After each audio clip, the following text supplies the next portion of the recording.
नमस्कार। आप सभी का श्री कुशालदास विश्वविद्यालय के आज इस खास कार्यक्रम में हार्दिक अभिनंदन, हार्दिक स्वागत। मैं स्वागत करना चाहूंगा हमारे डायरेक्टर स्पोर्ट्स डॉक्टर राजेश कसवा जी का। मैं स्वागत करना चाहूंगा हमारे आज के पैनलिस्ट प्रोफेसर डॉक्टर मकरंद जोशी जी का। और साथ ही स्वागत करना चाहूंगा शिव सिंह जी का, कि जो आज हमारे इस खास वेबिनार जो स्पोर्ट्स के ऊपर है उसके लिए हमारे साथ जुड़े हैं।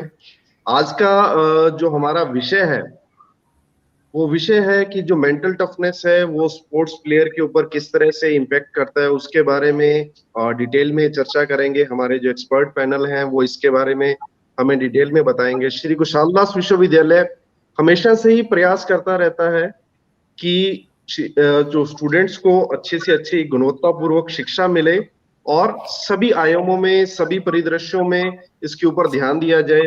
क्योंकि श्री कुशालदास विश्वविद्यालय में वर्तमान में डिपार्टमेंट ऑफ फिजिकल एजुकेशन के द्वारा bachelor of physical education and sports, master in physical education in sports and PhD के प्रोग्राम, और डिपार्टमेंट ऑफ योगा के द्वारा पोस्ट ग्रेजुएशन इन योगा और bachelor in yoga certificate diploma courses चलाए जा रहे हैं। तो फिजिकल एजुकेशन कोर्स करने वाले स्टूडेंट्स की अच्छी खासी तादाद है। और यहाँ का जो ये गंगानगर हनुमानगढ़ एरिया है वहां पे भी बहुत सारे जो स्टूडेंट्स हैं वो डायरेक्टली स्पोर्ट्स से जुड़े हुए हैं और अपने आप को फिट रखने की भी कोशिश करते हैं। लेकिन जब हम प्रोफेशनल कोर्सेज, प्रोफेशनल लेवल पे बात करते हैं तो कहीं ना कहीं मेंटल टफनेस का, उसका प्लेयर की जो परफॉर्मेंस है उसके ऊपर इम्पैक्ट रहता ही रहता है। तो जो हमारे आज के गेस्ट हैं वो इसके ऊपर अपने विचार रखेंगे, तो उनका मैं परिचय करवा दूं। हमारे साथ हैं प्रोफेसर जोशी। आप M college of physical education doctor Baba Saheb Bhimrao Ambedkar Marathwada university Aurangabad में वर्तमान में कार्यरत हैं, और आपको छत्रपति शिवाजी अवार्ड से सम्मानित भी किया जा चुका है। और दूसरे हमारे पैनलिस्ट हैं शिव सिंह जी, जो कि द्रोणाचार्य अवार्डी हैं 2020 में। और आपने जो है भारत के जाने माने जो बॉक्सिंग के प्लेयर हैं विजेंद्र सिंह, अखिल कुमार और लोकेश, एल झांझरा, जय भगवान, इन सब के साथ में काम किया है। और आप भूतपूर्व भारतीय महिला बॉक्सिंग टीम के चीफ कोच भी रह चुके हैं। तो मैं सबसे पहले डॉक्टर मकरंद जोशी जी आपसे गुजारिश करूंगा कि आप आज का जो हमारा विषय है मेंटल टफनेस और प्लेयर की परफॉर्मेंस पे उसका क्या इम्पैक्ट रहता है उस पे अपने विचार रखें। आपका बहुत बहुत स्वागत है professor Makarand Joshi ji. Thank you sir. सबसे पहले मैं शुक्रिया करूंगा और बधाई दूंगा एसकेडी यूनिवर्सिटी हनुमानगढ़ को, क्योंकि इस तरह के जो वेबिनार है, जो आज का एक बहुत बड़ा इम्पोर्टेंट रोल है स्पोर्ट्स साइकोलॉजी का या मेंटल एबिलिटीज़ का, जो इम्पैक्ट करता है स्पोर्ट्स परफॉर्मेंस के ऊपर। So it is a very essential topic to be discussed or to be aware about the all sports fraternity. So impact of mental toughness on sports performance, ये जो आपने आज वेबिनार का subject लिया है उसके लिए मैं आपका अभिनंदन करता हूं, और आपके एसकेडी यूनिवर्सिटी के जो क्रीड़ा संचालक है, आपके जो वीसी है, आज के जो अन्य अतिथि और द्रोणाचार्य अवार्डी माननीय श्री सिंह सर है, तो उनके सभी के प्रति मैं प्रणाम करता हूं, अभिवादन करता हूं। और आज का जो अपना टॉपिक है उसके ओर बढ़ता हूं। बेसिकली मेंटल टफनेस जो स्पोर्ट्स परफॉर्मेंस के ऊपर इम्पैक्ट करती है, उसके पहले ये हमने जान लेना चाहिए कि स्पोर्ट्स और हमारा जो मानसिकता है, मेंटल है, ये दो बाजू जो है वो एक सिक्के के दो बाजू है, दो पहलू हैं। जैसे हम लोग physical fitness, physical awareness, fitness, हमारा जो खेल का स्किल सीखने लगते हैं, साथ साथ ही हमारा मेंटल भी डेवलप होना शुरू हो जाता है। अब जैसे आप एग्जांपल लो कि आप एंड्योरेंस ट्रेनिंग कर रहे हैं, लंबे समय तक दौड़ते हैं, क्रॉस कंट्री करते हैं, फार्टलेग ट्रेनिंग करते हैं, तो उस समय जब आप ट्रेनिंग करते हो तो ट्रेनिंग करते वक्त आपका शरीर के ऊपर कार्डियोवास्कुलर एंड्योरेंस आपका डेवलप होता है। आपकी जो हृदय और कार्डियो आपके फेफड़े हैं, उसकी जो कैपेसिटी है, वो कैपेसिटी जो एक्सरसाइज आप लॉन्ग ड्यूरेशन तक करते हैं, जिसको हम एरोबिक एक्सरसाइज बोलते हैं, उससे आपका डेवलपमेंट होता है। अब ये करते वक्त नेचुरली आपके माइंड की भी डेवलप होती है, माइंड भी आपका डेवलप होता है, mental development also continuously going on. वो किस तरह से होता है कि जैसे आपको पता है कि आप थकने के बाद भी, जैसे आप कोच साहब या को जो भी ट्रेनर है, वो आपको टाइम ड्यूरेशन दे देते कि भाई 45 मिनट्स आपको कंटिन्यूअस करना है।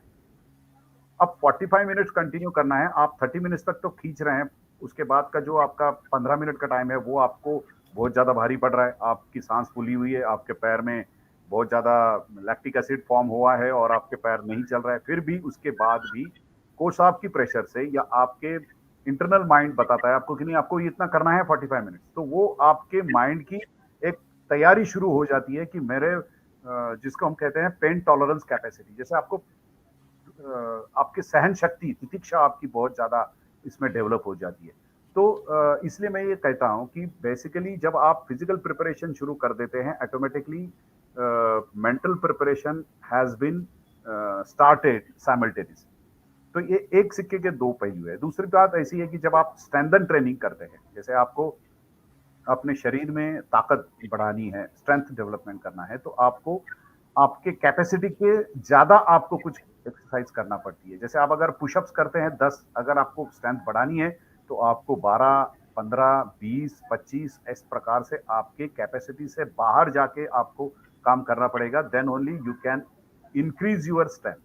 तो उसी तरह से अपनी क्षमता से बाहर, जैसे आपका पता है मुझे कि मैं ये कर सकता हूँ, लेकिन उसके उसके आगे मैं नहीं जा पा रहा हूँ। उस समय आपका ये जो माइंड है, वो माइंड आपको टफ बनाता है, नहीं चलो ठीक है, मुझे ये नहीं कर सकता हूँ, लेकिन फिर भी मैं कोशिश ज़रूर करूँगा। तो ऑटोमैटिकली आपका ये मेंटल टफनेस धीरे-धीरे बढ़ना शुरू हो जाता है। जिस तरह से और एक एग्ज़ाम्पल मैं दूँगा कि जैसे आप फ्लेक्सिबिलिटी बढ़ाते हैं, आपकी लचीलापन बढ़ता है, उस तरह से आपकी इमोशनल स्टेबिलिटी आपके साथ बढ़ती है, एडैप्टेबिलिटी बढ़ती है। तो बैलेंस जब करेंगे तो स्टेबिलिटी बढ़ती है और फ्लेक्सिबिलिटी करें तो एडैप्टेबिलिटी बढ़ती है। तो ये सारी जो चीज़ें हैं, जो फिज़िकल के साथ-साथ हम मेंटल भी करते हैं, ये समझना बहुत इम्पोर्टेंट है। तो इसलिए मैं ये मानता हूँ कि पहले आपको आपके फिजिकल प्रिपरेशन में बहुत ज़्यादा जोर देना चाहिए, बहुत ज़्यादा कंसंट्रेशन करना चाहिए और उसके बाद फिर आपका माइंड क्या है या मेंटल प्रिपरेशन क्या है, उसकी तरफ हम आगे बढ़ते हैं कि मेंटल टफनेस कैसे आएगी, मेंटल टफनेस की क्या भूमिका होती है स्पोर्ट्स में, उसका क्या बेनिफिट मिल सकता है या स्पोर्ट्स किस तरह से आदमी को या खिलाड़ी को मेंटली टफ बना सकता है या बनता है। तो बेसिकली अगर हम मेंटल या मानसिकता का ये अगर उसका देखेंगे, उसका जो स्ट्रक्चर है वो देखेंगे, तो there are two types of mind. One is internal and external. अब ये एक्सटर्नल माइंड जो होता है वो हम लोग जो नेचुरली जो इन्वॉल्व होते हैं कॉशियस माइंड में, जो भी जो चीज़ करते हैं, अभी जैसे सब लोग सुन रहे हैं, मैं बात कर रहा हूँ, तो ये कॉशियस माइंड है, ये एक्सटर्नल माइंड है। लेकिन एक इंटरनल माइंड होता है जो बहुत पावरफुल होता है और यही इंटरनल माइंड का इस्तेमाल या उसको पढ़ना या उसके साथ उसको कंट्रोल करना, ये बहुत बड़ी उपलब्धि है आज की तारीख में। साइकोलॉजिस्ट ने, साइकियाट्रिस्ट ने ये इसके ऊपर बहुत ज़्यादा काम किया है और इसी वजह से आप अगर देखते हैं कि ये इंटरनल माइंड के अंदर बहुत सारी चीज़ें दबी हुई होती है, क्योंकि जो चीज़ हमें प्राप्त नहीं होती या जो चीज़ हमको नहीं मिलती, वो सब चीज़ें की जो अर्ज है, वो जो ड्राइव है, वो जो नीड है, वो सब नीड आपके इंटरनल माइंड में एक जगह बना लेती है, क्योंकि वो फुलफिल नहीं होती। अब ये फुलफिल जब होती है तो आदमी सैटिस्फाइड जब होता है तो आदमी वो चीज़ को भूल जाता है। लेकिन अगर जो चीज़ आपको चाहिए, जो आपकी एस्पिरेशन है, जो आपकी विलिंगनेस है, वो अगर आपको नहीं मिलती तो आपके इंटरनल माइंड में दबी होती है। तो वो इंटरनल माइंड इस तरह से काम करता है कि जब भी उसका मौका मिलता है और वो सिचुएशन क्रिएट होती है, तो उस तरह उस विलिंग को, उस अर्ज को, उस नीड को वो फुलफिल करने की कोशिश करने लगता है। तो इस तरह से ह्यूमन का बिहेवियर जो है वो 90% इंटरनल माइंड के ऊपर डिपेंड होता है। और आपने इसका एक मैं एग्जांपल देता हूँ कि इंटरनल माइंड के अंदर कितनी चीज़ होती है। तो आपने अगर बर्फ पानी में डाल दिया, तो बर्फ का जो पानी के नीचे वाला हिस्सा है वो 90% नीचे होता है, 10% ऊपर होता है। तो वो 90% जो हिस्सा पानी के अंदर है, उतना ही आपके इंटरनल माइंड में सब सारी चीजें दबी हुई होती है। तो इस इंटरनल माइंड को आपको कंट्रोल करना, उस इंटरनल माइंड को आपको चलाना, मतलब इंटरनल माइंड ही है। आपको मैं एक एग्जांपल देता हूं कि अगर आपको, आपने कभी ऐसे ट्राई करके देख सकते हैं आप, अगर आप छात्र मेरे को सुन रहे होंगे तो you can have this kind of experiment.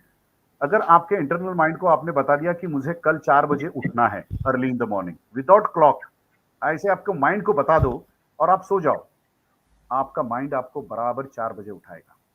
तो ये जो चीज है ये छोटी चीज है, लेकिन आप करके देखो और आप होता है कि नहीं देखा, उसके बाद आप एक्सपेरिमेंट करो। तो ये इंटरनल माइंड है आपको कि जो आपको यूज करना आना चाहिए। अगर आपके इंटरनल माइंड को आपको यूज करना आता है तो आप किसी भी टारगेट को अचीव कर सकते हैं। कितनी भी आपके पास वर्स कंडीशन होती है, स्पोर्ट्स में हो या डे टू डे लाइफ में हो, तो उससे आप ओवरकम करके आ सकते हैं। इसलिए इंटरनल माइंड को समझना ये बहुत इंपॉर्टेंट है। और आप सब लोग जानते हैं कि आज की तारीख में साइकेट्रिस्ट लोगों ने, साइकोलॉजिस्ट ने इसके ऊपर बहुत ज़्यादा काम किया है और आपको अलग अलग टेक्निक इसके अंदर डेवलप हुए हैं, जिसको हम सब लोग जानते हैं कि ये नार्को टेस्ट होता है, ब्रेन मैपिंग एक होता है। और आज के तारीख में हम स्पोर्ट्स में भी इसका एक यूज करते हैं, वो है सेल्फ हिप्नोटाइज्म, स्व सम्मोहन, जो आज की तारीख में कोचेस भी यूज करते हैं काफी खिलाड़ियों को, कि भाई अपने अपने आप को उसको सिखाना पड़ता है कि मैं क्या कर सकता हूँ, मैं कैसे कर सकता हूँ। इसके बारे में मैं आगे आपको इसके साथ डिस्कस करूंगा। तो ये जो चीजें हैं, सबकॉन्शियस और अनकॉन्शियस माइंड से आपको बहुत ज्यादा चीजें आपके माइंड में होती है, और वो माइंड को आपको कंट्रोल करना या उसके अंदर की जो पावर है उस पावर को यूटिलाइज करते आना आपको इम्पोर्टेंट है।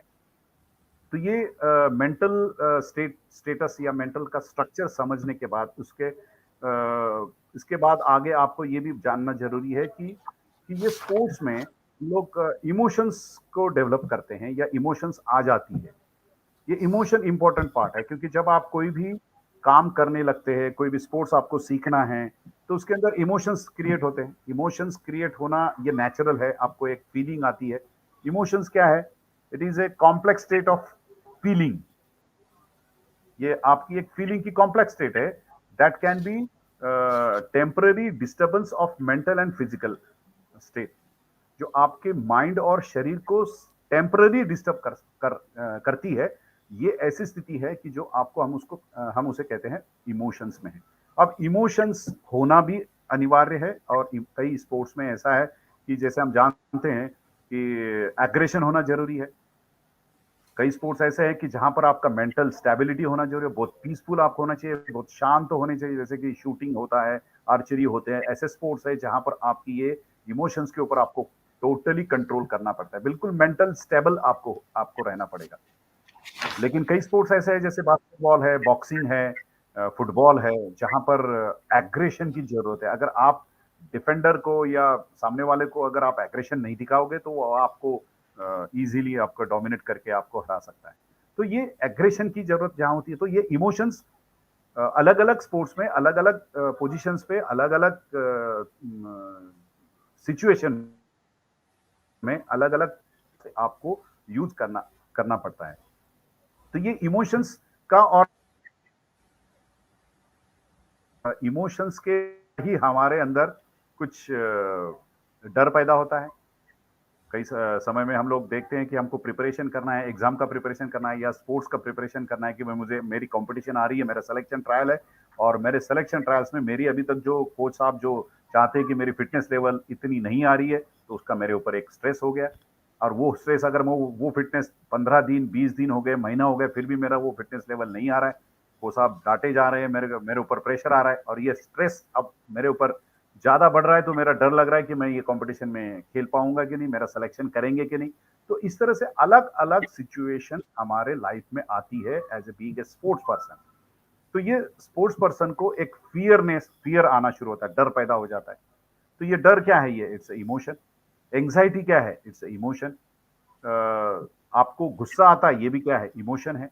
तो ये सारी चीजें धीरे धीरे जैसे आपकी सिचुएशन है उस प्रकार से आपके ऊपर वो इमोशंस क्रिएट होते हैं, और इमोशंस का ही मेन आपका रोल होता है जब आप मेंटल एबिलिटीज को हम जब देखते हैं, क्योंकि ये इमोशंस आप अगर देखेंगे तो 80% इमोशंस जब आपके माइंड में इमोशंस क्रिएट होते हैं, इट्स अ साइकोलॉजिकल स्टेट है ना, ये मानसिक मानस शास्त्रीय स्थिति है आपकी शरीर और मन की।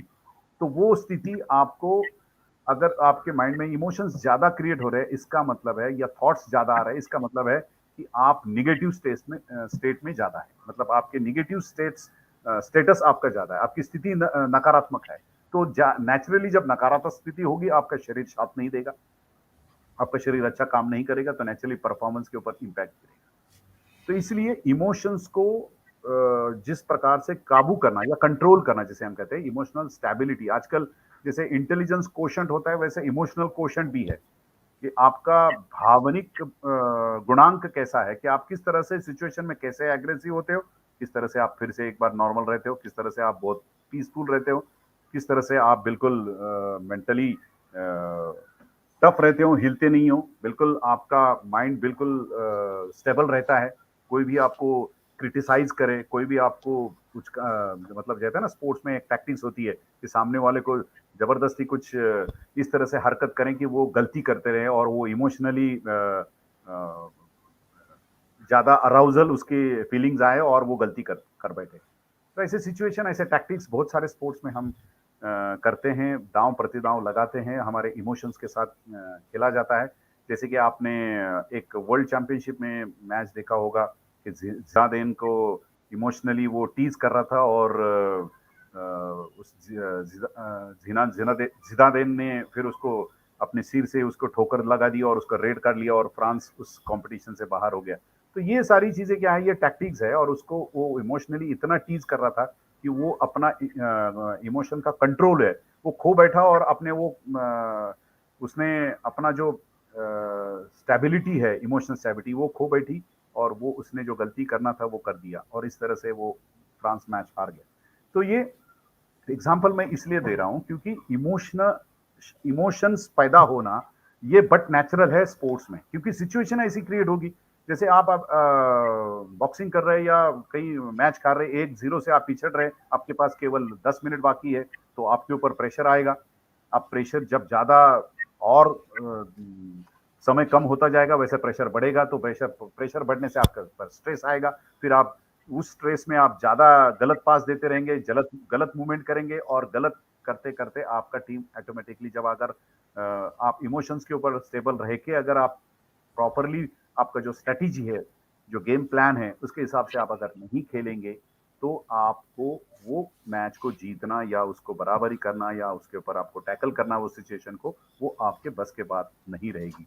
तो इसलिए ये इमोशंस को कंट्रोल करना बहुत इंपॉर्टेंट है, जहां तक कि मेंटल टफनेस का आपका ये जो इम्पैक्ट है सवाल है उससे। तो अब ये इमोशंस आप समझ रहे हो कि इमोशनली आप अगर कंट्रोल नहीं कर सकते तो आपको ये मेंटल टफनेस आपका नहीं आएगा। अब इसका तीसरा पार्ट मैं आपको करता हूं, क्योंकि जैसे हमने देखा कि पहले मेंटल क्या है, मानसिक स्ट्रक्चर का हमारा मेंटल स्ट्रक्चर क्या है वो हमने देखा। दूसरा पार्ट है कि जो सिचुएशन स्पोर्ट्स में आती है उससे, या स्पोर्ट्स में हमको जाना है, तो नेचुरली हमारे थॉट्स में, हमारे फीलिंग्स में, हमारे इसमें एक अलग तरीके से इमोशंस पैदा होती है, फीलिंग्स आती है। उस इमोशंस में अलग अलग इमोशंस होते हैं, जैसे कि एंग्जाइटी है, फियर है, एग्रेशन है, डिप्रेशन है, स्ट्रेस है, तो बहुत सारी चीजें उसमें अंदर होती है। इवन दो स्पोर्ट्स में केवल यही चीजें नहीं है, जॉय है, अच्छा भी होता है, जब हम खेलते हैं जीतते तो हमें अच्छा लगता है, और नेचुरली जब हमारा फीलिंग पॉजिटिव होता है, जब हम खेलते हैं और जीतते हैं तो नेचुरली हमें आनंद होता है, तो ये जो हमारी फीलिंग है वो पॉजिटिव हो जाती है, और नेचुरली हम उस खेल को ज्यादा से ज्यादा और करने की हम कोशिश करते हैं। तो ये बिहेवियर का जो तीसरा पार्ट है, जो साइको डोमाइन है, जो हम लोग उसको बोलते हैं, जैसे कि 3 बिहेवियर के कंपोनेंट्स होते हैं, एक है कॉग्निशन, कोनेशन और अफेक्ट। अफेक्ट यानी कि फीलिंग। तो ये फीलिंग अगर आपकी स्पोर्ट्स में अच्छी है, पॉजिटिव आपके पास फीलिंग है, तो आप स्पोर्ट्स में कंटिन्यू बने रहेंगे, और आपका जो गोल है वो अचीव करने के लिए बार बार कोशिश करते रहेंगे, चाहे फिर कितने भी आपके ऑब्स्टेकल्स आए। तो अब तीसरा पार्ट ये आप जैसे इमोशंस समझने के बाद जैसे आपको पता चला है कि अभी इमोशंस को आपको कंट्रोल करना सीखना है, इमोशंस कब क्या चाहिए वो आपको अगर उस तरीके से आप इमोशंस क्रिएट नहीं करेंगे, उसके ऊपर कंट्रोल नहीं करेंगे या उसको स्टेबल नहीं कर पाएंगे, तो आप स्पोर्ट्स में अच्छी तरह से परफॉर्मेंस नहीं दे दे पाएंगे। तो अब ये तीसरा पार्ट जो है इसका वो है मेंटल टफनेस। मेंटल टफनेस में आपको मैंने जैसे बताया कि आपको आपका जो काम है उस काम को जब आप आपके कैपेसिटी के बाहर कोई होता है और उसको भी आपको करने की जरूरत होती है, तब आपको ये मेंटल टफनेस की बहुत ज्यादा आवश्यकता है। ये एक सिंपल सा इसका जो ट्रेनिंग है वो ट्रेनिंग हम कराते हैं बच्चों को। पहले जैसे आप देखते हैं कि कोचेस को ऑर्डर सुनना ये पहला बेसिक मेंटल टफनेस का एक सिस्टम है, एक ट्रेनिंग है, एक ड्रिल है, ऐसे समझ लो। कुछ ड्रिल्स है मेंटल टफनेस के, उसमें से ये पहला ड्रिल है कि you should have the obey, order and obey. इस प्रकार से होती है कि किसी भी कोच का हो या बड़े सीनियर खिलाड़ी का हो, आपको ऑर्डर को ओबे करना आपने स्टार्ट करना चाहिए। अगर आपको अच्छा खिलाड़ी बनना है या आपको सक्सेस बनना है किसी भी फील्ड में, तो आप एक जरूर एक पहली सीख लेनी चाहिए या पहली ड्रिल करनी चाहिए कि जो भी आपके सीनियर्स है, जो भी आपके गुरु है, जो भी आपके टीचर है, उनकी जो बात है जो उन्होंने बताई है आपको ये करना है, तो आपने उसको ओबे करना है। जैसे आपने कोच साहब ने बताया कि आज आपको 1.5 आवर आपको कंटिन्यूअस रनिंग करना है, तो आपको ओबे करना है ऑर्डर। अगर आपके अगर आपके टीचर ने कहा है कि आपको आज सवेरे 6 बजे ग्राउंड पे आना चाहिए, तो आपको 6 बजे जाना ही है। ये ऑर्डर ओबे करना सीखो। तो इसमें क्या हो जाता है, क्योंकि ये तो किसी को अच्छा नहीं लगता कि अपन किसी की बात सुन रहे हो और उसका, तो ये मेंटल ट्रेनिंग है कि भाई मेरी इच्छा नहीं है, मेरी कैपेसिटी नहीं है, मेरे कैपेसिटी से बाहर मेरे को कुछ कहा जा रहा है, और वो करने की हम जब चेष्टा करते हैं, कोशिश करते हैं, तो ऑटोमेटिकली हमारा मेंटल टफनेस का ट्रेनिंग शुरू हो जाता है। ये पहला स्टेप है, ये जो पहला बेस है कि अगर आपको मेंटल टफनेस लाना है आपके पास, आपके एबिलिटी में, साइकोलॉजिकल एबिलिटी में, so you should have the first training drill, that is you should have the order obey system। किसी भी ऑर्डर को ओबे करने की सिस्टम आपके पास होनी चाहिए, ये पहला ड्रिल है। इसके बाद दूसरा ड्रिल है, वो बहुत ज्यादा इंपॉर्टेंट है, वो है विजुअलाइजेशन, या हम उसको कहते हैं इमेजिनेशन। इमेजिन करो आप खेल रहे हैं, आप अच्छा परफॉर्मेंस कर रहे हैं, आपको जो स्किल दिया गया है वो आप बहुत सही तरीके से, सही टेक्निक से अपने खुद को करते हुए देख रहे हो। अपने खुद को करते हुए देखना, दैट इज इमेजिनेशन और विजुअलाइजेशन। मैं जिम्नास्टिक्स का खिलाड़ी रह चुका हूं, तो मैं ये देखता हूं कि मुझे जो हॉरिजॉन्टल बार में स्किल सीखना है, जैसे एक स्किल है कैस्चो, ये एक स्किल है, वो स्किल अगर मुझे सीखना है हॉरिजॉन्टल बार में, तो मैं जब दूसरों को मैं देख रहा हूं करते वक्त, क्लिप्स होते हैं, तो वो क्लिप्स में वो जिम्नास्ट की जगह मुझे खुद को देख के मैं वो स्किल कर रहा हूं, उसके ट्रेनिंग कर रहा हूं, उसके ड्रिल्स कर रहा हूं, और वो स्किल में बहुत अच्छी तरह से अचीव करते हुए मुझे अपने आप को देख रहा हूं। इस तरह से ये ड्रिल करना शुरुआत करनी चाहिए। तो ये होता है इमेजिनेशन। एक एग्जांपल तौर पे आपको मैंने बताया कि ये है विजुअलाइजेशन। अपने को जो चीज प्राप्त करनी है, ये जो आपको टारगेट दिया गया है, जो गोल आपने रखा है, चाहे वो फिटनेस ट्रेनिंग के बारे में हो, चाहे आपके स्किल्स के बारे में हो, चाहे आपके टैक्टिक्स के बारे में हो, चाहे आपके इन जनरल आपका जो गोल है उसके बारे में हो, तो आप उस गोल को अचीव करते हुए खुद को देखना शुरू करो। तो ये एक बेसिक सेकंड स्टेप है आपके मेंटल टफनेस के लिए, कि जो आप लेकिन इसमें क्या होता क्या है कि बहुत बार देखा गया है, क्योंकि मैं खुद एक जिम्नास्टिक का कोच रह चुका हूं, तो मैंने ये टेक्निक मेरे जिम्नास्ट के ऊपर बहुत ज़्यादा यूटिलाइज की है और उसका मैंने बेनिफिट भी पाया है। लेकिन बहुत सारे स्टूडेंट जो थे मेरे, जब मैंने ट्रेनिंग में करवाता था, तो बहुत सारे स्टूडेंट मैंने जब ये ऐसे उनको विजुअलाइज टेक्निक बताया, करके लिया, तो वो सीरियसनेस नहीं थे उसके अंदर। वो हाँ सर हो गया, हमने कर लिया, हमने देख लिया, तो वो इतना ज़्यादा उसके ऊपर फोकस नहीं होते थे, और जिसने भी इसको टेक्निक को अच्छी तरह से अचीव किया या वो सीख गया, वो जिम्नास्ट, वो मेरे जो स्टूडेंट थे, वो काफ़ी अच्छा परफॉर्मेंस करने लगे थे। और उनका एक मेरे पास उसका एक अनुभव भी है कि वो जिसने ये टेक्निक सीखा, वो ज़्यादा अच्छा परफॉर्मेंस हर कंपटीशन में देने लगा था। ये पहला ये दूसरा ड्रिल हो गया। उसके बाद एक इम्पोर्टेंट पार्ट है, जब आप मेंटल टफनेस के बारे में जानते हो या उसका जरूरी है, क्योंकि मेंटल टफनेस, अब जैसे इम्पैक्ट आप देखते हैं कि किसी भी कंपटीशन को आपको जीतना है तो मेंटल टफनेस जरूरी है। क्योंकि कंपटीशन में, मैचेस में, कोई भी टीम स्पोर्ट्स हो या इंडिविजुअल स्पोर्ट्स हो, आपकी जो सिचुएशन है, आपका जो जैसे बाउट चल रहा है या कोई मैच चल रहा है, या जैसे हमारा जिम्नास्टिक्स में हम एक एपेटस के बाद हमारा स्कोरिंग सिस्टम चल रहा है, तो अप एंड डाउन होते रहते हैं। तब ये अप एंड डाउन अगर होने के बाद अगर आप मेंटली टफ नहीं है, तो आप इजीली इमोशनली उसमें डिस्टर्ब हो जाएंगे।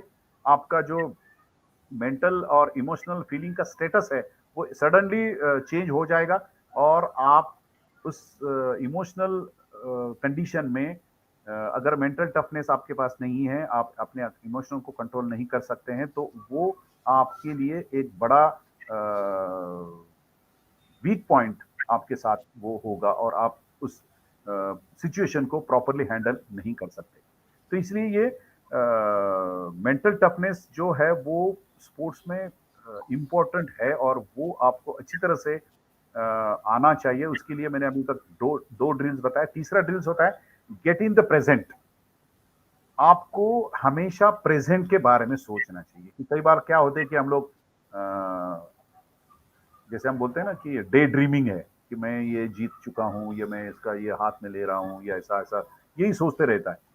लेकिन इस तीसरे ट्रेनिंग में आपको हमेशा प्रेजेंट में, कई बार क्या होता है कि कई बच्चे देखा जाता है, हमने देखा है कि भाई कंपटीशन आ गई, उनके नर्वसनेस आ गया, उनका यॉविंगनेस बढ़ता है, उनका डिप्रेशन बढ़ता है, उनका जो बॉडी लैंग्वेज है वो भी बहुत ज़्यादा दिखाई देता है कि वो बहुत नर्वस है, कोई ज़्यादा वो इंटरेस्टेड नहीं है।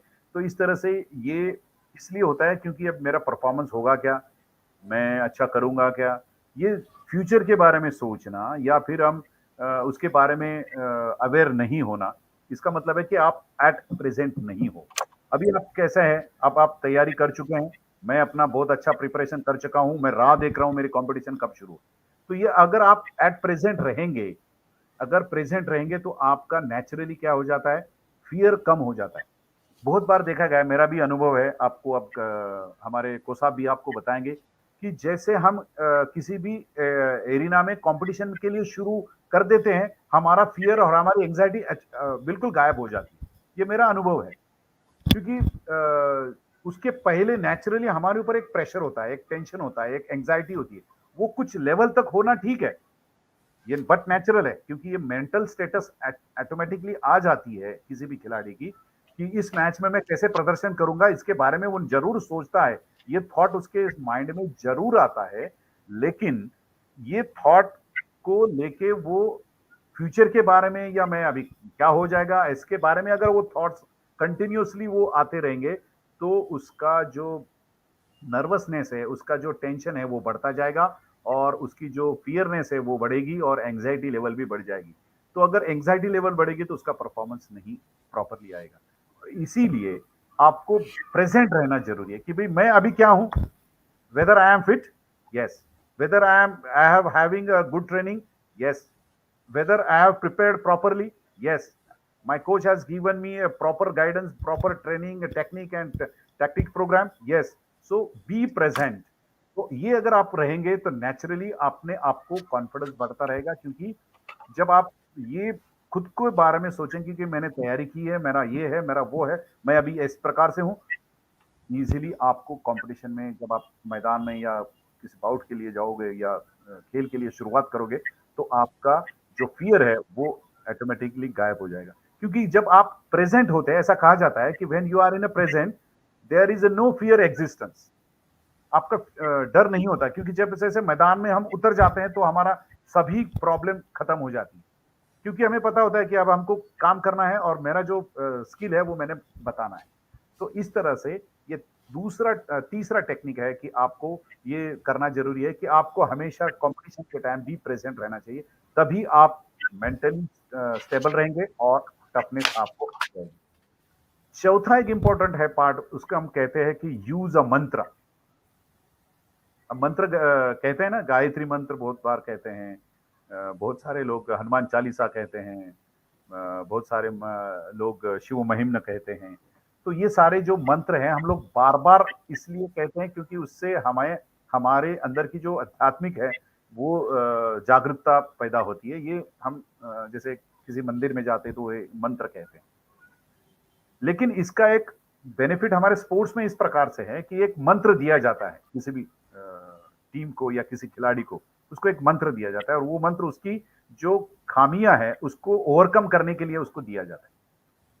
तो अब कैसे किस प्रकार से हम करते हैं, हम बोलते हैं बहुत बार, साइकोलॉजिस्ट कहते हैं कि आपने ये माइंड में ले बार बार अपने माइंड में आपने उसको बार बार ये जप करना है, मंत्र करना है कि I can do it, I can win it, I can win it, इस तरह से। या फिर I I never give up, I never give up, मैं छोड़ूंगा नहीं, मैं इसके खेल के रहूंगा, मैं इसको खींच के रहूंगा, मैं इसके ऊपर विजय प्राप्त करता हूँ। इस प्रकार से मंत्र कुछ दिया जाता है और वो मंत्र आप अगर एवरी डे अगर उसको रिवाइज करते रहेंगे, रिपीटेडली उसको आप कहते रहेंगे, तो बॉडी ऑटोमेटिकली उस क्या कर देती है, वो आप होल हार्टेडली उसको लेना शुरू कर देती है। तो ये मैंने आपको जैसे बताया कि ये इंटरनल माइंड है अभी आपका यहाँ पर, क्योंकि वो बार बार आप कहलवा के आपके इंटरनल माइंड में वो बात आ जाती है कि नहीं, मुझे ये करना है, मुझे इसको जीतना है, मुझे ये छोड़ना नहीं है, मैं किसी भी हालत में इसको छोड़ूंगा नहीं, मैं किसी भी हालत में यहाँ तक पहुंचूंगा ही, किसी भी हालत में मैं इसको विद इन द टाइम मैं कंप्लीट करूंगा। इस तरह से जो बातें आपको कही जाती है उसको हम कहते हैं कि यूज मंत्र। तो ये मंत्र आपको अपने माइंड में आपको देना है, आपको एक मंत्र देना है किसी भी किसके बारे में, अब जैसे आपकी जो लैकिंग है उसको ओवरकम करने के लिए आपको एक मंत्र देना। तो ये मंत्र आप रिपीटेडली अगर करते रहेंगे, आपके माइंड को बताते रहेंगे, तो ये इंटरनल माइंड जब आपको सोच लेगा कि नहीं अभी मुझे ये करना है, जब you are doing it whole heartedly, your target will be achieved easily. So ये एक इंपॉर्टेंट पार्ट है। दूसरा इसका पांचवा जो पार्ट है वो इंपॉर्टेंट है, वो है आपका प्रैक्टिस ऑन फोकसिंग। आपको फोकस करना आना चाहिए, ये एक इंपॉर्टेंट पार्ट है कि मैं क्या कर रहा हूं, मुझे क्या करना है। अगर वो आप फोकस नहीं है आपका, तो आपका फोकस अगर इधर उधर जाता है या कहीं आप भटक जाते हैं, कैसे ज्यादा से ज्यादा थॉट आने लगते हैं ना। जैसे मैं आपको बताया कि आपको अभी ओलंपिक में क्वालिफाइंग करना है, तो क्वालिफाइंग करने के लिए आपको जो टारगेट होता है वो टाइमिंग देना है, या वो स्कोर क्रिएट करना है, या फिर वो पोजीशन तक आपको रैंकिंग आपको प्राप्त करना है।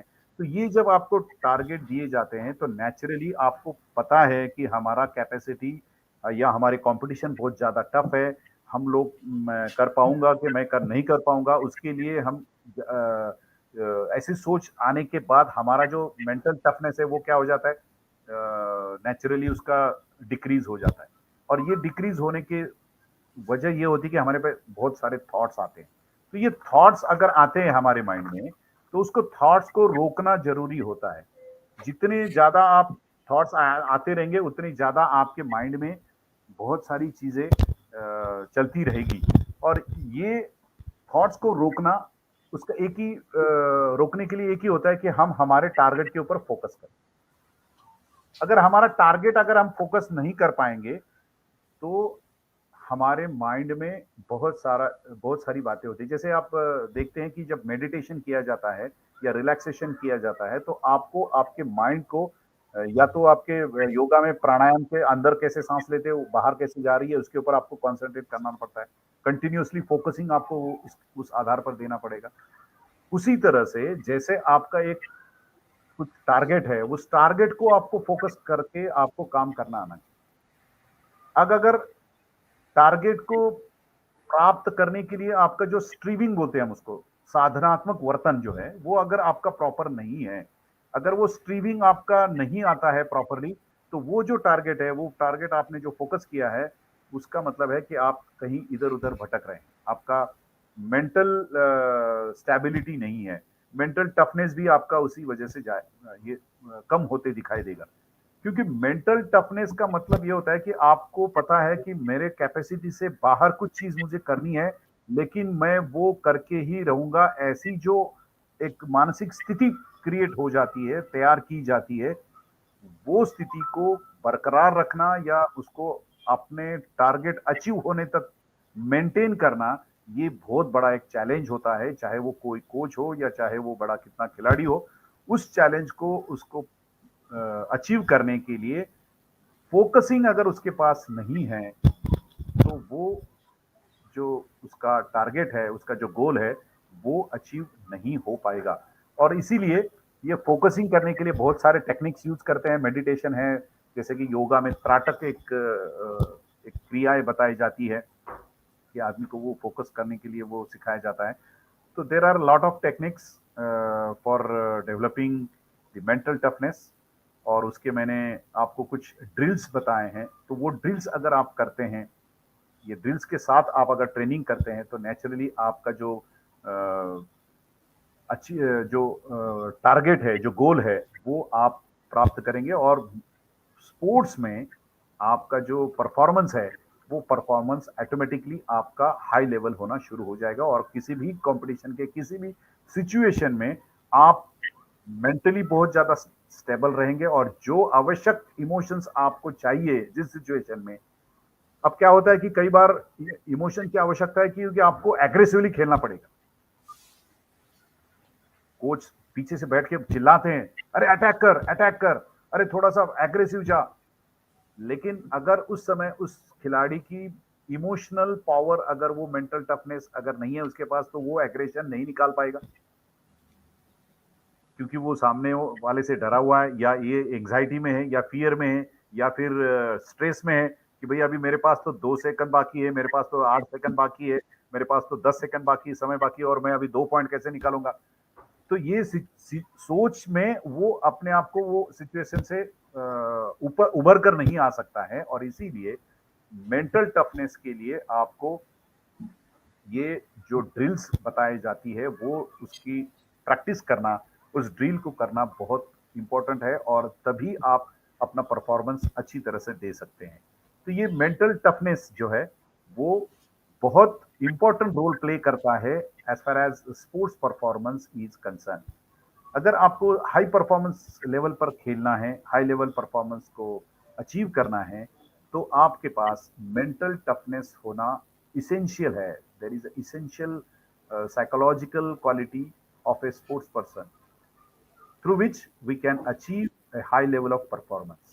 तो इस तरह से ये मेंटल टफनेस आपको अपना परफॉर्मेंस अचीव करने के लिए मदद करती है। शायद मेरा समय यहाँ पर खत्म हो रहा है, क्योंकि आपको अभी हमारे जो द्रोणाचार्य अवॉर्डी को साहब हमारे साथ है, शिव सिंह सर, तो उनको भी आपको सुनना है, उनके अनुभव का भी हमें लाभ ये लेना है। उनका तजुर्बा हमारे स्पोर्ट्स के लिए बहुत इम्पोर्टेंट है। तो इसी शब्द के साथ मैं अपने विचारों को पूर्ण विराम देता हूं। धन्यवाद। जय हिंद। Thank you doctor M S Joshi ji, आपने अपने वैल्यूएबल विचार जो रखे हमारे खिलाड़ियों और यूनिवर्सिटी के सभी शोधार्थियों के लिए बहुत ही महत्वपूर्ण है। आपका बहुत बहुत धन्यवाद, आप हमारे साथ बने रहिए। और अब मैं स्वागत करता हूं मिस्टर शिव सिंह जी, जो कि द्रोणाचार्य अवार्डी हैं। अगर मैं इनका बायोडाटा पढ़ना शुरू करूंगा तो बहुत टाइम लग जाएगा। ब्रीफ में मैं बता दूं, साई के अंदर चीफ कोच रहे हैं, और इन्होंने बेहतरीन जो खिलाड़ी हैं इंडिया को दिए हैं, कई देशों की ये यात्रा कर चुके हैं। इनका बहुत बहुत धन्यवाद जो आज इन्होंने हमें अपना कीमती समय दिया है। तो मैं ज्यादा समय न लेते हुए मिस्टर शिव सिंह जी को इनवाइट करता हूं इस सेशन को आगे कंटिन्यू करने के लिए। शिव सिंह जी।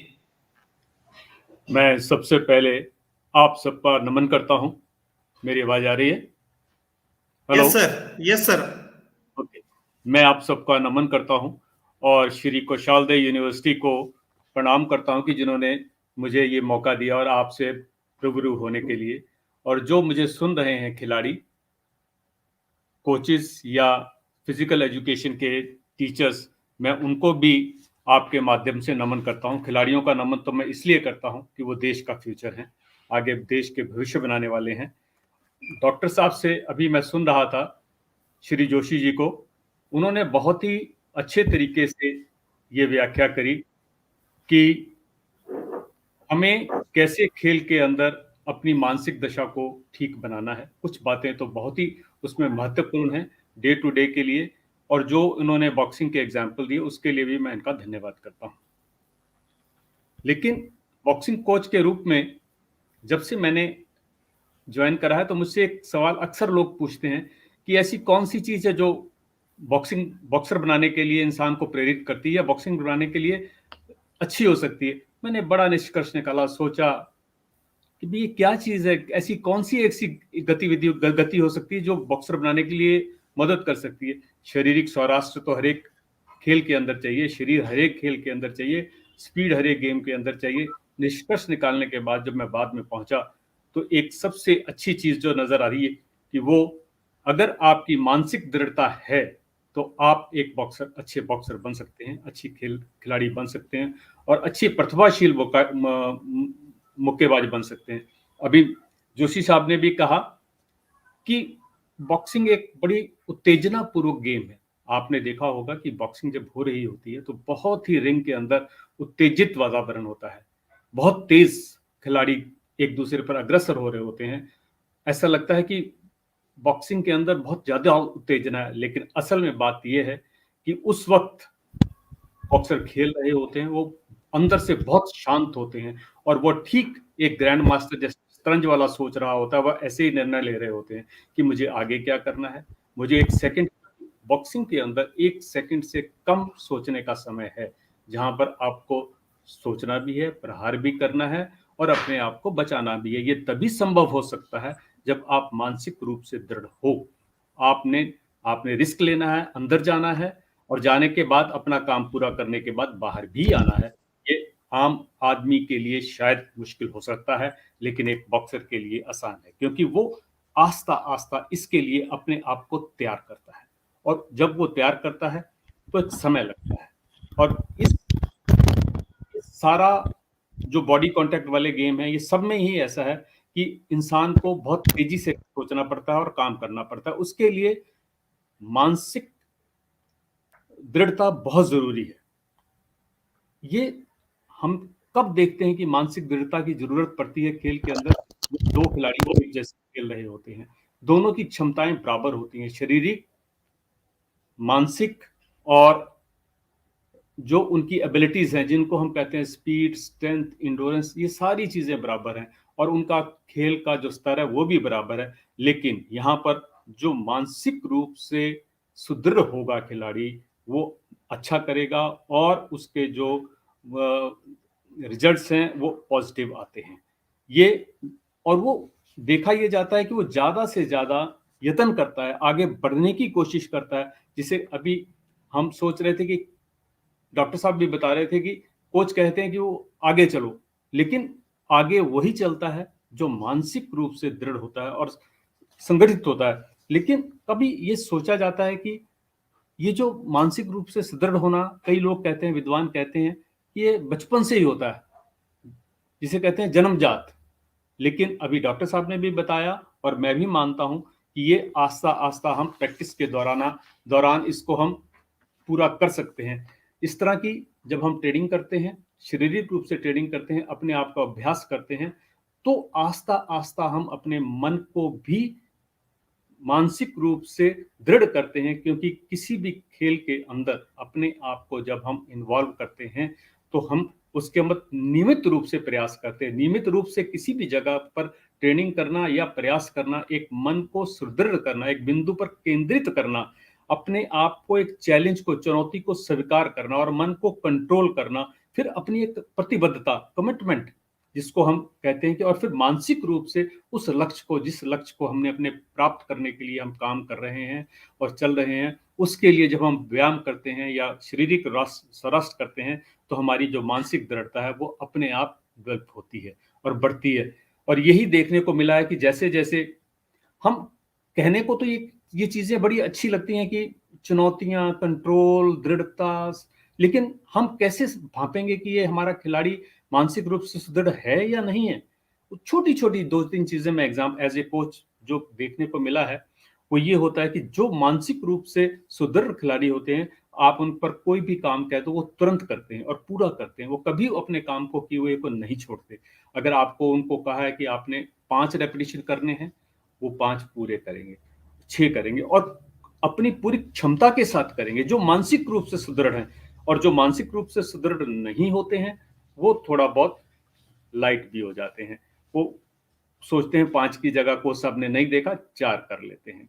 और जो प्रोफेशनल खिलाड़ी होता है, वो नियमित रूप से ये समझता है कि मेरा लक्ष्य क्या है, मैंने कहाँ पहुंचना है और मेरे को किस लिए ट्रेनिंग करनी है और मुझे कितनी चीज की आवश्यकता है। वो उसके लिए वो पूरा अपना ध्यान उसके ऊपर लगा के रखता है और वो इधर उधर नहीं भागता, अपने इधर कभी किसी तरफ नहीं जाएगा, जिसको कहते हैं कि उसके अंदर एक प्रोफेशनलिज्म होता है। वो एक प्रोफेशनलिज्म उसको ऊपर निकालता है, दूसरे खिलाड़ियों से अलग बनाता है। दूसरे खिलाड़ी थोड़ा आनाकानी कर जाएंगे। आप एक ग्रुप को जब ट्रेनिंग करा रहे होते हैं, 10 खिलाड़ी आपके सामने काम कर रहे होते हैं, आप तुरंत पकड़ जाते हो कि ये खिलाड़ी ठीक काम कर रहा है और ये प्रतिभाशील है, ये बचपन से ही आगे बढ़ेगा। इसके हमारे पास ऐसे कोच बहुत सारे मेरे पास एग्जाम्पल हैं। जब हम सिलेक्शन के लिए गए थे, तो वैसे ही जब हमने सिलेक्शन करी तो एक प्रतिभाशील खिलाड़ी को हमने चुना। वो हॉस्टल के अंदर वो बॉक्सिंग नहीं करता था और जब वो बॉक्सिंग नहीं, इतना अच्छा बॉक्सिंग का खिलाड़ी नहीं था, लेकिन उसकी जो काम करने की क्षमताएं थी और वो फिजिकल एबिलिटीज में जो टेस्ट दे रहा था, वो इतने मन से दे रहा था कि बहुत ही अच्छा, हर जगह उसने जोर लगाया। तो हमने ये सोचा कि इस खिलाड़ी को अवश्य रख लेना चाहिए, क्योंकि ये हर जगह अच्छा काम कर रहा है और अच्छी एबिलिटी से कर रहा है। तो मैं अपने इस वाक्य को इसलिए बोल रहा हूं कि जिस खिलाड़ी को हमने चुना था, वो खिलाड़ी बाद में कॉमनवेल्थ गोल्ड मेडलिस्ट हुआ, एशियन गोल्ड मेडलिस्ट हुआ और ओलंपिक में भी उसने पार्टिसिपेट करा और अर्जुन अवार्ड भी लिया। इसी तरह ये पहचान है मानसिक रूप से कठिन, जो मानसिक रूप से सुदृढ़ खिलाड़ी होते हैं, ये उनकी पहचान है और वो अपने काम को नियमित रूप से करते रहते हैं और वो करते करते ये उनकी मेहनत का एक रूप बन जाता है।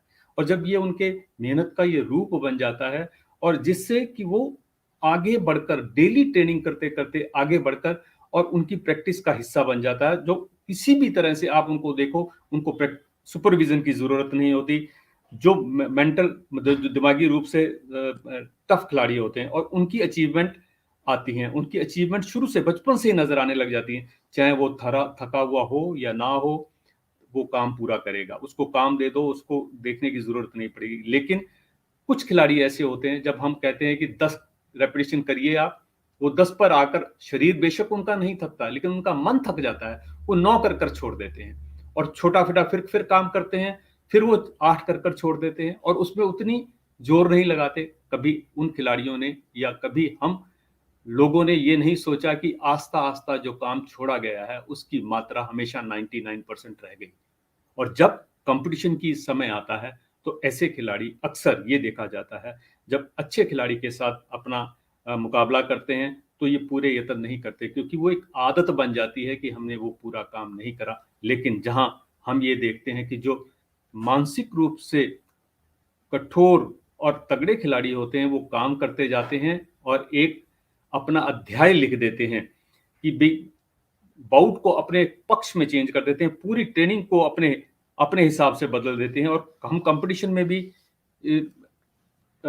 उनसे उम्मीद करते हैं कि हमारे लिए कुछ करेगा। हमारे पास इस चीज के काफी उदाहरण हैं कि हमने जो ऐसे खिलाड़ी देखे कि जो आगे काम करते हैं और अपना बाउट लास्ट मोमेंट पर भी बदल देते हैं। जहां मानसिक दृढ़ता की बात करें तो मैं खिलाड़ियों के कुछ आपको उदाहरण देना चाहूंगा। अगर सबसे पहले अगर कहीं उदाहरण देना चाहें तो मैं संदीप सिंह हॉकी खिलाड़ी जो हैं, मैं जो हॉकी के कैप्टन भी रह चुके हैं, मैं उनका उदाहरण देना चाहूंगा। क्योंकि जब वो एक, सबको पता होगा, याद होगा, मैं फिर भी याद कराता हूं कि वो ट्रेन में सफर कर रहे थे और एक साथी की पिस्तौल से गोली निकली और जो उनकी जांग में लगी और वो उनके लिवर से होते हुए किडनी में फंस गई, जिससे कि उनके नीचे का हिस्सा जो था वो लकवाग्रस्त हो गया। यहाँ तक जो डॉक्टर थे उन्होंने ये कह दिया कि ये आगे नहीं खेल सकेंगे। और लेकिन संदीप सिंह ने कभी हार नहीं मानी, वो लगे रहे। उनके इलाज में समय तो लगा, लेकिन उन्होंने अपने आप को मेंटली तौर पर इस पीरियड के अंदर इतना टफ कर लिया कि मैं दोबारा खेलूंगा। और जो उनके डॉक्टर थे, जब हमारी उनसे बात होती थी तो वो कहते थे नहीं वो खेलेगा, पर हमें ये विश्वास नहीं होते थे कि वो खेल पाएगा। लेकिन यही चीज उन्होंने करके दिखाई। 2008 के अंदर उन्होंने अपनी टीम के अंदर वापसी करी और 2010 के अंदर उन्होंने अर्जुन पुरस्कार भी लिया। ये मेंटल टफनेस की वजह से, ये दिमागी तौर पर, और अपने आप को आस्ता आस्ता उस चीज के लिए तैयार करना, जिस चीज की अपने लक्ष्य की तरफ चलना, जो हमने सोचा हुआ था, और उसको हासिल करना, और फिर उस हासिल कर उसको विजयी प्राप्त करना, ये उस खिलाड़ी की तरफ से। उसी तरह अगर हम देखें, एक और एग्जांपल मैं देना चाहूंगा बॉक्सिंग के अंदर, जो हमारी बॉक्सिंग जगत के अंदर एमसी मैरी कॉम, जो कि 7 बार वर्ल्ड चैंपियन हैं, उनका अगर हम एग्जांपल दें, वो तब से वर्ल्ड चैंपियन हैं और आज तक उनको वर्ल्ड चैंपियन से कोई नहीं हरा पाया। वो अर्जुन अवार्डी हैं, पद्मश्री हैं, लेकिन 3 बच्चों की मां भी हैं और शारीरिक रूप से कुछ कष्ट भी है, लेकिन उसके बावजूद भी ये राज्यसभा की मेंबर हैं, उसके बावजूद भी मेरे को उनके साथ काम करने का मौका मिला। मैंने ये देखा है कि पूरी तरह जब तक उनको कह दिया जाए कि हाँ इतना रेपरेशन करनी है, ये चीज करनी है, जब तक वो नहीं होगी खत्म, तो वो मैरी कॉम ने कभी मना नहीं करा कि मेरा ये काम नहीं, मेरा ये काम रह गया, मैंने पूरा करना है, मुझे ये चीज करनी है। ये चीज बताती है कि खिलाड़ी मानसिक रूप से कितना सुदृढ़ है, और ऐसा ही खिलाड़ी इतिहास रचता है। और उन्होंने 7 बारी वर्ल्ड चैंपियनशिप को जीता है, कॉमनवेल्थ का गोल्ड मेडल है, एशिया का गोल्ड मेडल है। इसी प्रकार मेरे पास कुछ और भी खिलाड़ी हैं। अगर अभी जैसे कि डॉक्टर साहब ने कहा कि कुछ खिलाड़ी लास्ट राउंड में पिछड़ जाते हैं, वो कोच कहता है कि जोर लगाइए, पर नहीं जोर लगा पाते। हमारे साथ खिलाड़ी अली कंवर, जो मैनचेस्टर के अंदर 2002 कॉमनवेल्थ गेम के अंदर खेल रहे थे, वो फाइनल बाउट खेल रहे थे। हिंदुस्तान का कोई भी खिलाड़ी उस टाइम फाइनल में नहीं पहुंचा था और वो फाइनल राउंड खेल रहे थे, और फाइनल राउंड था उनका। बड़ी देखने वाली बात है, फाइनल में पहुंचना और उस खिलाड़ी के अगेंस्ट खेलना जो होस्ट कंट्री का हो, और फाइनल राउंड के अंदर वो 5 अंकों से पीछे चल रहे थे, जो कि रिकवर करना बहुत मुश्किल था। लेकिन अली कंवर ने, हम जब ट्रेनिंग कर रहे थे तो एक चीज हम बोला करते थे कि जब चीजें ना हिस्से में हो तो कोशिश करना कि ये जरूर अपना ये चलाना, ये कॉम्बिनेशन जरूर चलाना। उन्होंने वो कॉम्बिनेशन चलाया अपने लास्ट राउंड के अंदर, उन्होंने वो 5 अंक तो पूरे किए ही किए और बढ़त भी प्राप्त करी और हिंदुस्तान के लिए गोल्ड मेडल भी जीता। और जब उन्होंने गोल्ड मेडल जीता, वो हिंदुस्तान का पहला गोल्ड मेडल था, और विपरीत स्थितियों में ये उन्होंने प्रूव किया कि मैं जीत सकता हूं, मैं खिलाड़ी हूं। और ये चीज एग्जाम्पल है हमारे पास, एक बहुत बड़ा एग्जाम्पल है कि हारता हुआ खिलाड़ी जब ऊपर आकर किसी भी उस खिलाड़ी को उसने हराया जो कि उस देश का और उसी के होम ग्राउंड के अंदर खेल रहा हो, और उसको हराना और इतिहास रचना, ये तभी संभव हो सका जब आप अपने मानसिक स्तर को 0 बना के रखें और उसको सुदृढ़ बना के रखें, और ये उससे कहें कि हाँ मैंने जो करना है मैं उसके लिए करके रहूंगा। और उन्होंने वो करके दिखाया। उसी प्रकार ये आस्ता आस्ता निरंतर प्रयास करने से ये चीजें बनती हैं। हमारे पास और भी एग्जाम्पल है। हम सब जूनियर की टीम लेकर वर्ल्ड चैंपियनशिप के अंदर गए थे। हमारे पास आज से पहले कभी वर्ल्ड चैंपियनशिप में गोल्ड मेडल का कोई भी नहीं था, लेकिन हमारा जो एक खिलाड़ी है, खेलते खेलते वार्म अप हुआ, वार्म अप में वो इतना हमें मालूम था कि वो मेंटली थोड़ा सा डाउन है। कहते हैं अभी बात हो रही थी वार्म अप से पहले, बाउट से पहले, बाउट से बाद, बाउट के दौरान और बाउट के बाद। मैं उसी संदर्भ में ये चीज आपको समझा दूं कि ये कैसे होता है। एज ए कोच मैं ये चीज बताना चाह रहा हूं कि बाउट से पहले वो खिलाड़ी, जब मैंने ग्रीन रूम में मैं अंदर पहुंचा तो वो थोड़ा सा डाउन पाया। मैंने कोशिश करी तुरंत कि किस खिलाड़ी को मैं अपने आप को ठीक करूं, और जब मैंने उसको ठीक करने की कोशिश करी वो उस स्थिति से निकलकर ऊपर आया। और बाउट चलने में अभी एक निर्धारित समय था, हमें एक पहले बाउट और दूसरे बाउट के बाद जगह मिलती है। जब हमने उसको तैयार करके मैं अंदर रिंग के अंदर लेकर गए, और वो यूएसए के साथ था, यूएसए के नाम से खिलाड़ी का नाम भी था। और जब जैसे ही पहला राउंड शुरू होता है तो हमारे इस खिलाड़ी के लड़की के पंच लगता है और ये गिर जाती है, और इसकी काउंट होते हैं पहले राउंड के अंदर शुरू में ही। और जैसे ही शुरू में होते हैं तो जो वहां पर पब्लिक बैठी हुई थी वो पब्लिक शोर मचाती है और हमारे खिलाड़ी का मनोबल थोड़ा नीचे आता है। लेकिन जैसे ही उसकी मेरी और आंख मिलती है, हम दोनों एक दूसरे को देखते हैं, मैं उसको इशारा करता हूं कि बेटा खड़ा हो, खड़ा होने के बाद इस तरफ चल और इस तरफ चल के खेल, अभी कुछ नहीं होगा, एक राउंड हारी है तू, मुश्किल से एक राउंड ही हारेगी, एक पंच ही लगा है ना, कोशिश कर, दोबारा निकलेगी, तू जीतेगी, ये मौका संभाल, बस इतना सा। उस लड़की ने मेरी बात को सुना और वो जिस तरह मैंने बताया था वो उस तरफ को उसने फुटवर्क करके थोड़ी देर को वो मौका संभाला, और संभाल के आप विश्वास नहीं करेंगे कि उस लड़की ने वो बाउट पलटा और यूएसए वाली लड़की को हैंड्स डाउन 2 राउंड में, अगले 2 राउंड में हराकर अपनी तरफ मुकाबला जीता। और ये हमारी तरफ इंडिया का 2nd गोल्ड मेडल था। उस कंपटीशन के अंदर हमें इंडिया को 3 गोल्ड मेडल मिले और 2 सिल्वर मेडल मिले थे। और ये एक एग्जाम्पल। और उस लड़की ने बाद में और भी चैंपियनशिप, वर्ल्ड चैंपियन के मुकाबले जीते। मैं यहाँ नाम तो नहीं लेना चाहूँगा क्योंकि वो अभी भी खिलाड़ी है, कहते हैं कि खिलाड़ी का नाम नहीं लेना चाहिए। मैं एक इंसिडेंट बता रहा हूँ। कुछ चीज़ें और हैं, ये हम कई बारी देखते हैं कि ये हम खिलाड़ी से ही नहीं, ये कोचिस के ऊपर भी आता है। कई बारी अगर कोच का मन तगड़ा नहीं है, उसको अपने खिलाड़ी को या अपनी टीम को अटैक कब कराना है, कब अपनी टीम को पीछे लेके जाना है, इसका कोच के ऊपर बहुत, क्योंकि डिसीजन उसने लेने होते हैं वहां पर। अगर उसका मानसिक स्तर वहां पर हिल जाए तो उसका प्रभाव खिलाड़ी पर भी आता है। और कोच को यहाँ अपना मानसिक स्तर बहुत कंट्रोल करना पड़ता है और उसको बनाकर अपने दृढ़ निश्चय रखकर स्ट्रेटजी के अनुसार जो उन्होंने डिस्कस करी होती है खिलाड़ी के साथ बैठकर, उसी तरह हम उसको, खिलाड़ी को कभी आगे लेकर जाते हैं, कभी पीछे ले जाते हैं, कभी टीम गेम के अंदर इसको चेंज करा, उसको खिलाया। और जब हम अपने टीम के साथ ये खेलते हैं और करवाते हैं तब हम विजय को हम प्राप्त करते हैं। कई बार तो खिलाड़ी प्रयास करता है या कई बार नहीं होता। अगर हम अपने प्रयास के अंदर फेल हो जाते हैं या हमारा खिलाड़ी फेल हो जाता है, विजय नहीं होती। और जब मान लो कि हम जो अच्छे खिलाड़ी होते हैं, जो मानसिक रूप से संतुष्ट तगड़े खिलाड़ी होते हैं, अगर वो विजय को प्राप्त नहीं भी कर पाते, मान लो मैं आज अपने कंपटीशन के अंदर विजय नहीं भी प्राप्त कर पाया, तो मैं अपना मन नहीं हारूंगा, मैं अपना मन छोड़कर ट्रेनिंग नहीं छोड़ दूंगा। मैंने अपने खिलाड़ियों को देखा है, हम अपने उनको उत्साहित करते हैं कि वो तुरंत बाद, हार भी गए कोई बात नहीं, अगला कंपटीशन फिर खड़ा है बेटा तुम्हारे लिए, आगे बढ़ना है आपने, तो वो तुरंत अपनी तैयारी को उसी प्रकार लगे रहते हैं। और जो जिस चीज से हारते हैं, जिस कमी को हारते हैं, वो उस कमी को एक अपने को दूर कर कर उस कमी को अपना एक पूरा करके आगे बढ़ते हैं और फिर विजय प्राप्त करके अपने मानसिक संतुलन को ठीक कर कर फिर आगे दोबारा प्रयास कर कर आगे बढ़ने की कोशिश करते हैं और जीत को हासिल करते हैं। जीत और हार के अंदर कोई ज्यादा फर्क नहीं होता।